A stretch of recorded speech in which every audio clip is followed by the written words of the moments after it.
परीक्षा का सामना कर सकता हूँ। विश्वास से मुझे जरूरी बल मिलता है। विश्वास से मैं पाप पर जय पा सकता हूँ। विश्वास के द्वारा मैं नहीं डरती। विश्वास से मैं जयवंत हो सकता हूँ।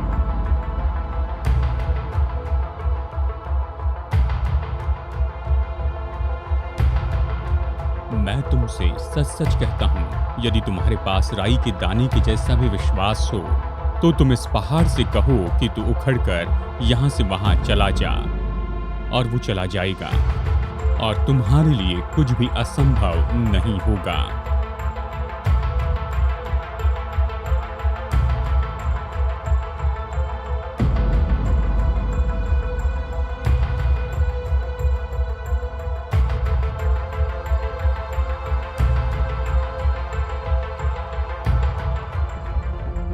हेलो, मैं हूं डेविड जर्मया और टर्निंग पॉइंट में आपका स्वागत है।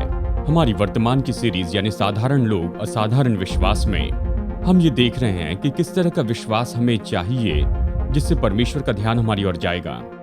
बाइबल में दो लोगों के बारे में बहुत ही अद्भुत तरीके से अजीब बात कही गई है कि वो परमेश्वर के साथ चले। नूह उनमें से एक था, और दूसरा तो आज के टर्निंग पॉइंट का विषय है, और इस संदेश का नाम है वो परमेश्वर के साथ चला। आप सीखेंगे कि ये दूसरा व्यक्ति कौन था, तो मेरे साथ में जुड़ जाइए यहाँ पर टर्निंग पॉइंट में। हनोक की जो कहानी है वो तो पूरी बाइबल में केवल 9 वचनों में ही बताई गई है, और ये वचन पाए जाते हैं उत्पत्ति, इब्रानियों और यहूदा में। और सच में उत्पत्ति 5 में हमें पूरी बाइबल में हनोक के बारे में सबसे ज्यादा जानकारी बताई गई है, जो हनोक के जीवन को केवल कुछ ही शब्दों में हमें बताती है। पूरे इतिहास में बहुत से लोगों ने हनोक के बारे में बहुत ही अजीब तरह से और बड़े आदरणीय तरीके से कहा है, और ये बहुत से दृष्टिकोण तो निश्चय ही बहुत मददगार हैं, और कुछ तो इसमें बहुत ही अद्भुत हैं। खैर, कुछ भी हो, बाइबल से हम ये बात जानते हैं कि हनोक, जिसका नाम का मतलब है कि ये समर्पित किया गया, दिया गया है, हनोक तो आदम के बाद में 7वीं पीढ़ी में था। हनोक तो मतुशलह का पिता था, और वो तो नूह का परदादा था। और सबसे महत्वपूर्ण कि बाइबल में ये पहला मनुष्य है जिसके बारे में ये कहा गया है कि वो परमेश्वर के साथ चला। मेरे साथ में कहिए कि वो परमेश्वर के साथ चला। अब हनोक के बारे में ऐसा कुछ नहीं है जिसके कारण हम ये विश्वास करने लगे कि वो तो कोई असाधारण मनुष्य था, और ना तो वो मूसा के जैसा अच्छा प्रबंधक था, या फिर ना ही दानियल जैसे बुद्धिमान व्यक्ति था। और उसका अनुभव तो हमें ये याद दिलाता है, यानी यहाँ इब्रानियों अध्याय 11 में जो है ये इसके बारे में नहीं है कि असाधारण लोग जिनके पास में विश्वास था, ये तो उन साधारण लोगों के बारे में है जिनके पास असाधारण विश्वास था। और देखिए, हनोक तो ऐसा व्यक्ति था जो मानो आपकी पड़ोस में ही रहता हो, वो तो बिल्कुल साधारण मनुष्य था। इब्रानियों बताता उसने परमेश्वर को प्रसन्न किया। उत्पत्ति हमें बताती है कि वो परमेश्वर के साथ में चला, और यहूदा बताता है कि उसने परमेश्वर के लिए गवाही दी। और इसके बारे में हम यहाँ पर उत्पत्ति अध्याय 5 में देख सकते हैं, और यहीं पर तो हनोक की कहानी हमें बताई गई है। और यहाँ पर हम सबसे पहले ये पढ़ते हैं कि हनोक परमेश्वर के साथ चलता था। हनोक 65 वर्ष का हुआ तब उससे मतुशलह का जन्म हुआ, और मतुशलह के जन्म के पश्चात हनोक 300 वर्ष तक परमेश्वर के साथ साथ चलता रहा। उसके और भी बेटी बेटियां हुई। इस प्रकार हनोक की कुल आयु 365 वर्ष की हुई। हनोक परमेश्वर के साथ साथ चलता था, और फिर वो लोप हो गया क्योंकि परमेश्वर ने उसे उठा लिया। जब तक कि आप एक ही जगह पर नहीं जा रहे हैं, किसी के साथ में चलना तो असंभव है।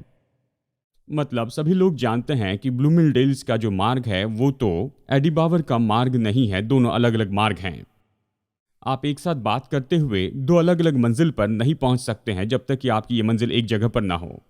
और केवल इतना ही नहीं, शायद हो सकता है कि हम एक ही जगह के लिए आगे बढ़ रहे हैं लेकिन अलग अलग मार्ग से। लेकिन आपको जिस व्यक्ति के साथ में चलना है उससे बिल्कुल अलग मार्ग पर चल रहे हैं, तो फिर आप एक साथ नहीं चल रहे हैं। अगर आपको एक ही जगह पर जाना है तो आपको एक साथ एक मार्ग पर चलना है, और आपको एक ही रफ्तार से चलना है। आप जिस व्यक्ति के साथ में चल रहे हैं, देखिए ये एक ऐसी बात है, हमारे विवाह में देखिए डाना के साथ में मुझे यही चुनौती मिलती है, मैं रफ्तार से चलता हूँ, वो धीमी चलती है। शायद आप ये कहें कि हम मॉल में चल रहे हैं, लेकिन मैं तो अपनी दुनिया में चलते रहता हूं और वो मेरे पीछे पीछे आती है और वो मुझे याद दिलाती है कि मैं धीमा हो जाऊं। यानी आपको एक ही जगह पर जाना है, आपको एक ही मार्ग पर चलना है और आपको एक ही रफ्तार से चलना होगा। और बाइबल कहती है कि हनोक परमेश्वर के साथ चला। परमेश्वर के साथ चलने का उसका कारण तो दिलचस्प है। उत्पत्ति 5:22 में ये कहता है, मतुशलह के जन्म के पश्चात वो परमेश्वर के साथ साथ चलता रहा। अवश्य कह सकते हैं कि वो परमेश्वर के साथ नहीं चला अपने जीवन के शुरू के 65 वर्षों में, और फिर उसके बाद में ऐसा कुछ हुआ जिसके कारण सब कुछ बदला। उससे पहला बेटा पैदा हुआ, उसके साथ ऐसा कुछ हुआ जिसके कारण वो बदल गया। कितने लोग जानते हैं कि पहले आपने कभी कोशिश नहीं की होगी, लेकिन अपने बच्चों के कारण आप परमेश्वर के साथ चलते हैं।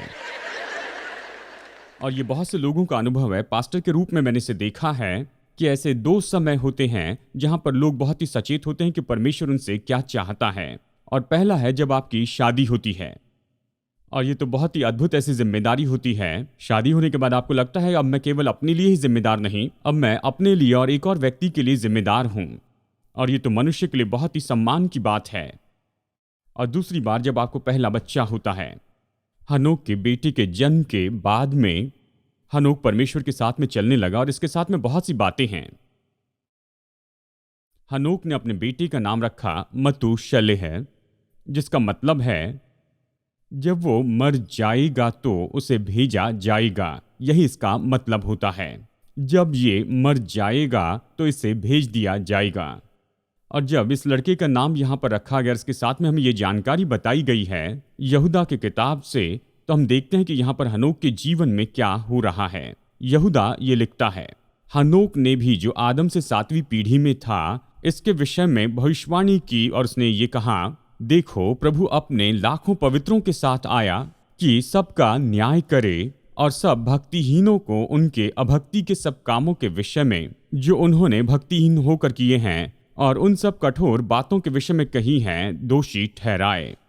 देखिए, सच में यही तो बात हुई थी।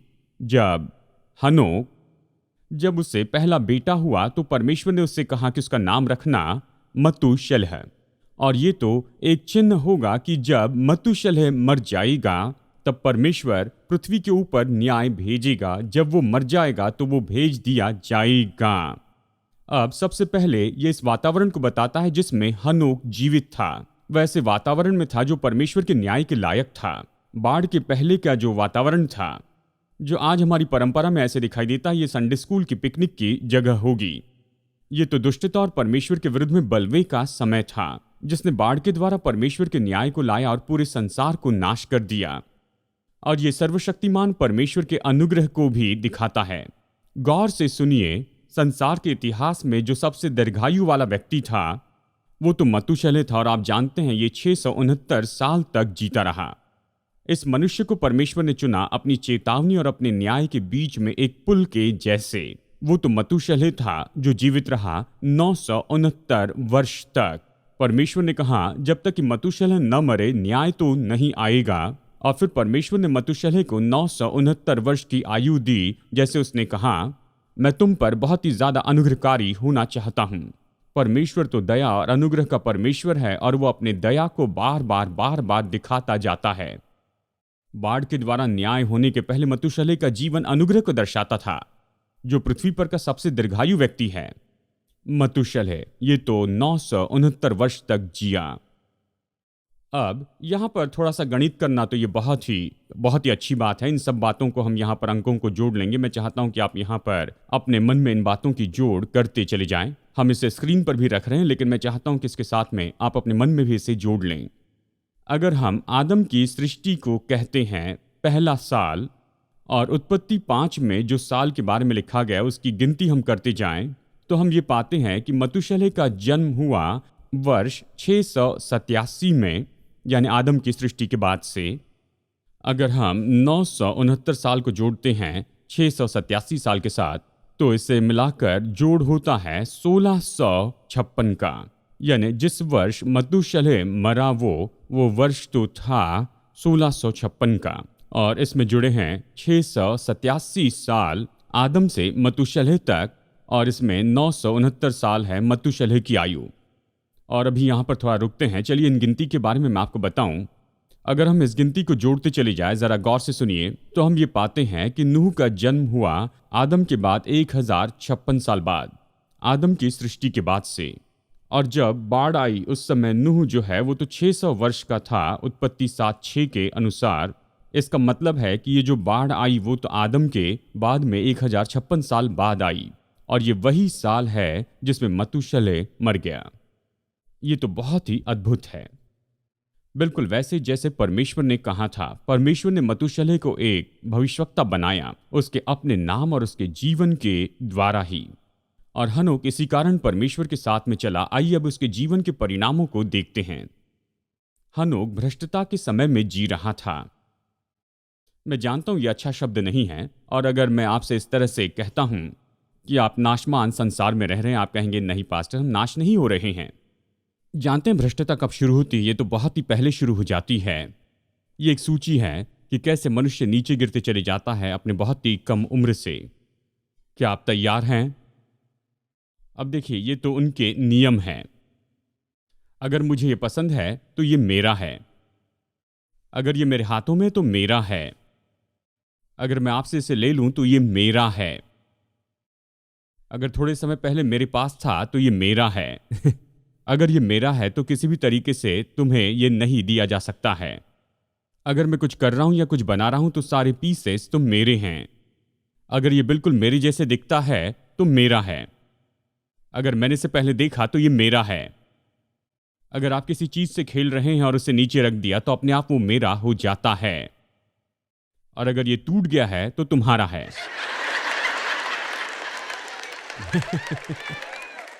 ये बहुत ही अजीब है। जब तक कि ये छोटे बच्चे होते हैं, ये बिल्कुल ऐसा ही है जो बच्चों के जीवन के द्वारा प्रकट होता है। हनोक बहुत ही मुश्किल समय में जी रहा था और उसकी परिस्थिति तो बहुत ही अलग थी।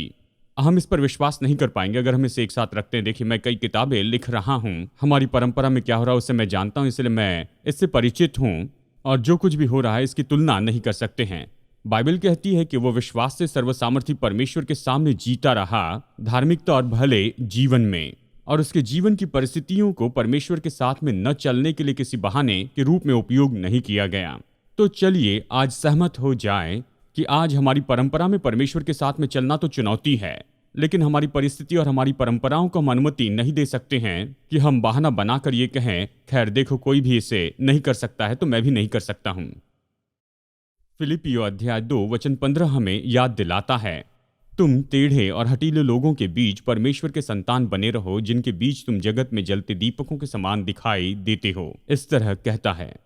हम कौन हैं? हम परमेश्वर की संतान हैं, इन टेढ़े और हठीले लोगों और पीढ़ी के बीच में, और हमें जगत में ज्योति के जैसे चमकना है। हम जिस समय में जी रहे हैं उसके बारे में शिकायत करना बंद करना होगा। मैं जहां भी जाता हूं तो सुनता हूं, काश मैं उस पुराने अच्छे समय में जीता, चाहे जो भी हो या जो भी काल हो। आज आप पृथ्वी पर है क्योंकि परमेश्वर ने आपको यहां पर रखा और वो चाहता है कि आप यहां हो।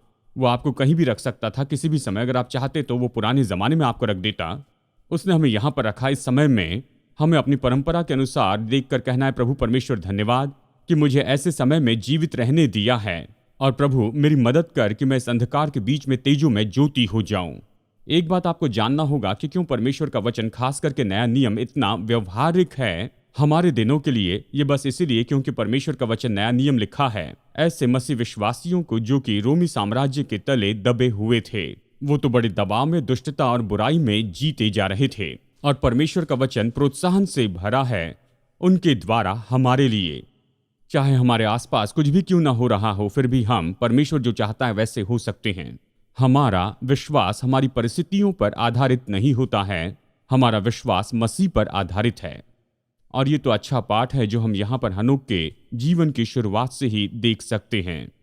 और मैं चाहता हूँ कि हनोक के जीवन में इस अगले कदम में हम चले, और ये तो हनोक के जीवन के चुनाव के बारे में है। वचन 22 में ये कहता है, मतुशलह के जन्म के पश्चात हनोक परमेश्वर के साथ चलता रहा, और फिर वचन 24 में कहता है वो परमेश्वर के साथ चलता रहा। इस वचन में 2 बार बताया गया वो परमेश्वर के साथ चलता रहा। हनोक परमेश्वर के साथ चलता रहा अपने जीवन के संकट में, अपने बेटे के जन्म के समय से, और शायद परमेश्वर की ओर से खास प्रकाशन पाने के बाद में हनोक ने परमेश्वर के साथ चलने का निर्णय लिया। मुझे पता नहीं ये कब हुआ और ये कैसे हुआ। और फिर एक दिन मतुशलह के जन्म के तुरंत बाद ही हनोक ये बात जानने लग गया कि उसके जीवन में परमेश्वर के साथ में करीबी संबंध रखना है। और फिर एक दिन उसने ये निर्णय ले लिया, उसने ये चुनाव किया और उसने कहा कि अब से इस पल से आगे मैं परमेश्वर के साथ में चलूंगा। और बहुत से उसके पद चिन्हों पर चल रहे हैं, शायद आप भी। ये तो चुनाव की बात है। अक्सर ये मसीह जीवन की चर्चा में खोया हुआ विषय है। हम तो अक्सर वही है जिसका होने का चुनाव करते हैं। अगर इन दिनों में आप वेबसाइट के ऊपर बहुत सी जो बेचने वाली चीज़ें हैं उसे देखते जाएं, तो आप देखेंगे कि हमारा जो समाज है वो तो केवल कितने चुनाव हैं इससे पूरी तरह चौंक गया है। मैं हाल ही में जिम कॉलिंस की किताब पढ़ रहा था और उसका नाम है ग्रेट बाय चॉइस। ये ऐसे कंपनियों के समूह की किताब है जो कि मुश्किल समय में से होकर जा रहे थे। हम चुनाव के बारे में किताबें लिखते हैं, चुनाव के बारे में किताबें पढ़ते हैं, लेकिन बुनियाद तो बस यही है, हम चुनाव करना नहीं चाहते हैं। बहुत से लोगों का जीवन निर्णय के द्वारा बदलता है। सच में ये तो एक ऐसी बहुत ही व्यवहारिक बात दिखाई देती है इस संसार में जिसके अंदर आज हम जीते जा रहे हैं। जब मैंने अपनी सेवकाई शुरू की थी उस समय लोगों को निर्णय लेना तो बहुत ही आसान था, और आज निर्णय लेना तो बहुत ही मुश्किल हो गया है, क्योंकि यहाँ पर बहुत से लोग जो हैं बहुत से दूसरे पर्याय और विकल्प को रखना चाहते हैं। सच है ना, हम मल्टीपल चॉइस की पीढ़ी हैं। लेकिन बाइबल कहती है कि हमें एक चुनाव करना है। हम हनोक के बारे में ये सीखते हैं। उसके जीवन में एक दिन था जब हनोक ने चुना कि परमेश्वर के साथ चलेगा, और फिर देखिए परमेश्वर के साथ की उसकी संगति। हनोक परमेश्वर के साथ निकट रूप में चलता था। जरा इस बात की कल्पना कीजिए, हम ये कहते हैं कि यीशु के वापस आने का समय कोई नहीं जानता, यहां तक कि यीशु स्वयं इसके बारे में नहीं जानता, पिता जानता है। यानी आप इस बात को जानते हैं कि परमेश्वर इस बात की जानकारी रखता है कि कब क्या होने वाला है, किस समय वो होगा। लेकिन सर्वशक्तिमान परमेश्वर ने चुना कि हनोक को बताए कि ऐसे एक निश्चित समय पर इस निश्चित समय में परमेश्वर इस संसार में अपना न्याय लाएगा। उसने चुना कि हनोक को ये सब बताए। अब्राहम के जैसे ही हनोक परमेश्वर का मित्र था। उन्होंने बातचीत की, वो एक दूसरे के साथ संगति रखते थे। अब ये एक ऐसी बात है जो मुझे चौंका देती है। कई बार जब मैं बाइबल पढ़ता हूं तो मैं प्रोत्साहित हो जाता हूं और मैं रोमांचित हो जाता हूं, और कई बार मैं डर जाता हूं। क्या आप बाइबल पढ़कर कभी डर गए हैं? और ये तो एक ऐसी डराने वाली बात है जो आप बाइबल में पढ़ेंगे। यह है उत्पत्ति 5:23 में। इस प्रकार हनोक की कुल आयु 365 वर्ष की हुई, यानी हनोक 300 साल तक परमेश्वर के साथ चलता रहा। हनोक 3 सदी तक परमेश्वर के साथ चलता रहा, और उसका समर्पण निरंतर इतने साल तक परमेश्वर के लिए बना रहा कि वो अपने विश्वास और स्थिरता को यहाँ पर प्रकट करते रहे। उसका जीवन उसका चलना था, उसका चलना उसका जीवन था, और न वो उससे दाहिनी ओर मुड़ा न बाईं ओर मुड़ा। वो परमेश्वर के साथ चलता रहा पूरे 300 साल तक। और हम सोचते हैं क्या एक और हफ्ता हम परमेश्वर के साथ चल सकते हैं? हनोक ये 3 सदी तक करते रहा। आगे बढ़ो हनोक। और दूसरी बात जो हम हनोक के बारे में देखते हैं कि वो परमेश्वर के साथ साथ चलता रहा, लेकिन उसने परमेश्वर को प्रसन्न भी किया। विश्वास ही से हनोक उठा लिया गया कि मृत्यु को न देखे, और उसका पता नहीं मिला, क्योंकि परमेश्वर ने उसे उठा लिया था। और उठाए जाने के पहले उसकी ये गवाही दी गई थी कि उसने परमेश्वर को प्रसन्न किया था। रॉन्डान ने लिखा कि यह सबसे बड़ा चमत्कार नहीं कि मृत्यु से बचकर वो सीधा वहां पर स्वर्ग में चला गया, लेकिन उसने प्रभु को प्रसन्न किया। यह चमत्कार है। इस मनुष्य ने परमेश्वर को प्रसन्न किया था। परमेश्वर के लोग होने के नाते हमारा लक्ष्य हो कि हम उसे प्रसन्न करें, और हम अपने मनुष्य के संबंध में इन सारी बातों को समझते हैं ना। मेरा लक्ष्य है कि डाना को मैं प्रसन्न रखूं, उसका लक्ष्य है कि वो मुझे प्रसन्न रखें। हम इसे अपने पूरे दिल से करना चाहते हैं। ये इतना अजीब क्यों दिखाई देता है कि परमेश्वर जिसने हमें बनाया है, उसने हमें बनाया है और हमारे लिए उद्धार का प्रयोजन किया, हमारी जरूरतों को पूरा करता है। क्या ये स्वाभाविक और प्राकृतिक नहीं कि जिस परमेश्वर से आप प्रेम करते हैं वो तो उसे आप इस तरह से देख सकते हैं कि क्या आप उसे प्रसन्न करने के लिए जी रहे हैं या नहीं? चलिए मैं सबसे यही सवाल पूछता हूं, और मैं खुद से ये सवाल पूछता हूं, मैं अपने जीवन में क्या वो कर रहा हूं जो मैं करता हूं कि दूसरों को प्रसन्न करूं या खुद को प्रसन्न करूं, या मैं चाहता हूं कि सर्वशक्तिमान परमेश्वर को प्रसन्न करूं? मैं आपको बताऊं, हमेशा इसमें मतभेद तो होगा, लेकिन ऐसा समय आएगा जहां दूसरों को प्रसन्न करना, प्रभु को प्रसन्न करना दोनों एक ही पन्ने पर नहीं होंगे। बाइबल कहती हनोक ने परमेश्वर को प्रसन्न किया। बाइबल तो इसके महत्व की सच्चाई से पूरी तरह भरी हुई है। पहला यूहन्ना 3:22 कहता है, और जो कुछ हम मांगते हैं वो हमें उससे मिलता है, क्योंकि हम उसकी आज्ञाओं को मानते हैं और जो उसे भाता है वही करते हैं। कुलुस्सियों 1:10 कहता है, तुम्हारा चाल चलन प्रभु के योग्य हो और वो सब प्रकार से प्रसन्न हो।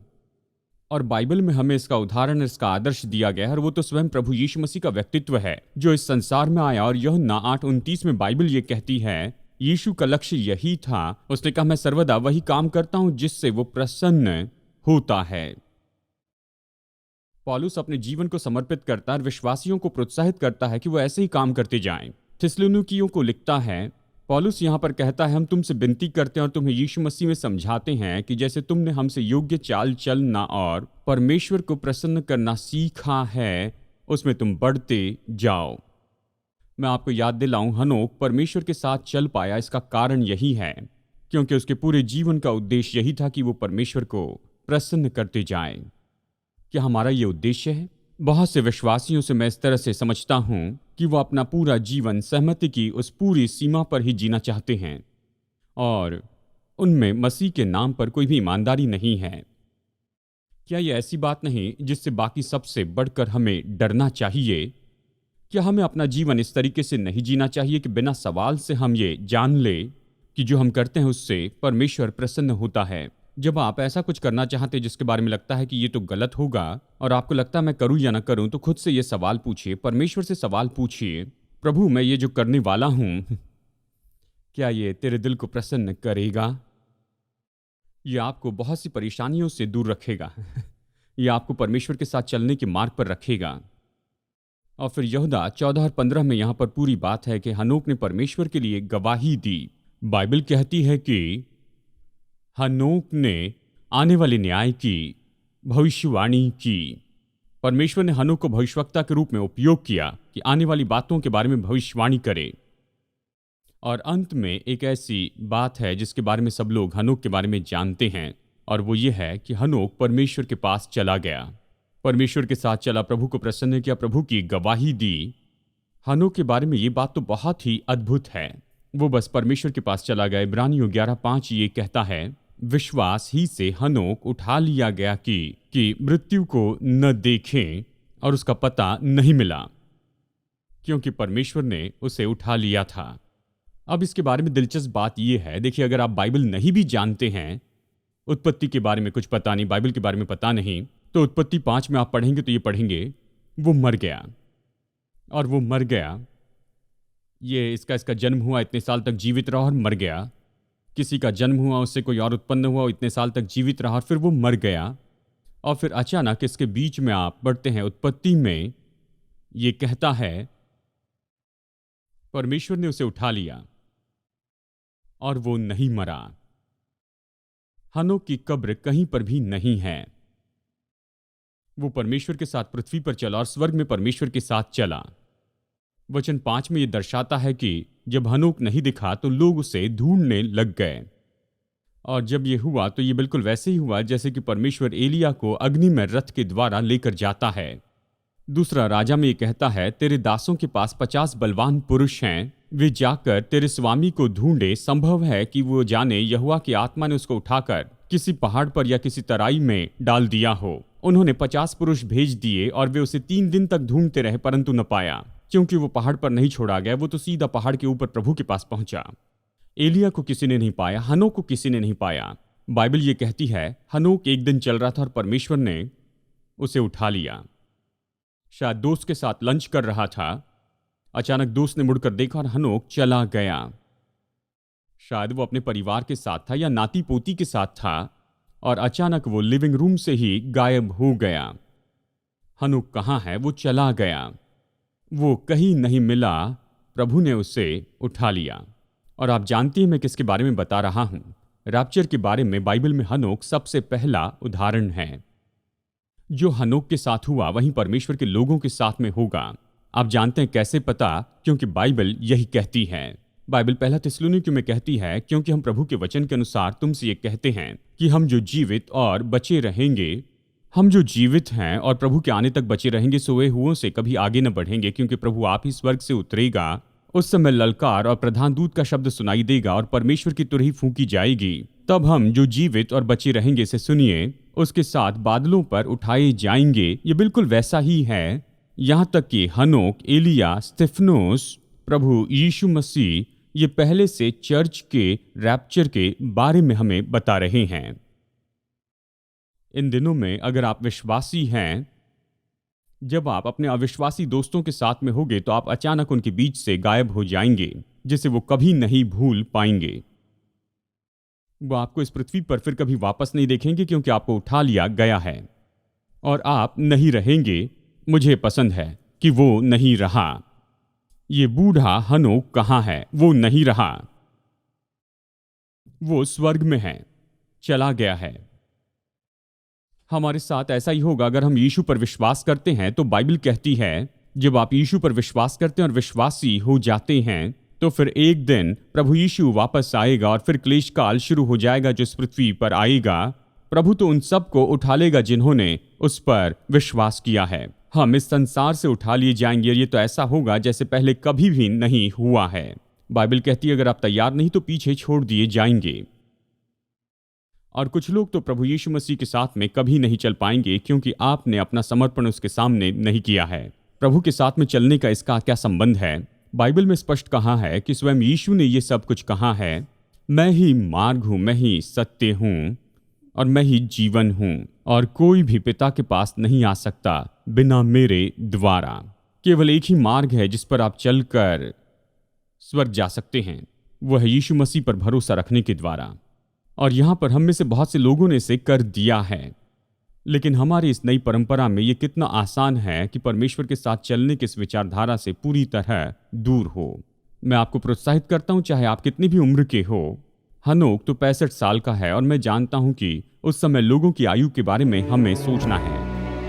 मेरा मानना है कि हम चाहे कितनी भी उम्र के हो, परमेश्वर के साथ में कितने भी समय से चल रहे हो, जब हम ऐसी जगह आते हैं जहां पर परमेश्वर को प्रसन्न करना चाहते हैं और उसके साथ चलना चाहते हैं, तो फिर हम एक चुनाव करते हैं और परमेश्वर अपनी बाहें खोलकर हमें स्वीकार करता है जब हम इस तरह का कोई चुनाव करते हैं।